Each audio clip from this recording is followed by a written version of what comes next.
ఇక్కడ మీరు చూస్తే ఒక పొడవు సీక్వెన్స్ ఆఫ్ పర్సంటేజ్ ఇచ్చి వాల్యూ క్యాలిక్యులేట్ చేయమన్నాడు. 125% ఆఫ్ 120% ఆఫ్ 66.66% ఆఫ్ 220 అని. ఇలాంటివి అప్రాక్సిమేషన్స్ అనే కాన్సెప్ట్లో రావచ్చు.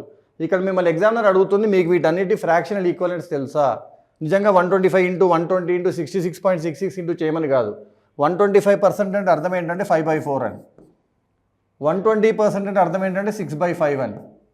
66.66% అంటే 2/3 అని.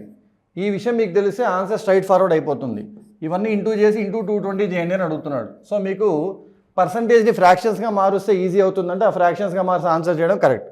ఇప్పుడు ఒకసారి చూస్తే 5 క్యాన్సిల్ అయింది, 6 ఇంటూ 2 12, 4 ఇంటూ 3 క్యాన్సిల్ అయిపోయింది. సో ఇవన్నీ క్యాన్సిల్ అయ్యి లాస్ట్కి ఎవరు మిగులుతారమో ఓన్లీ 220 మాత్రం మిగులుతుంది.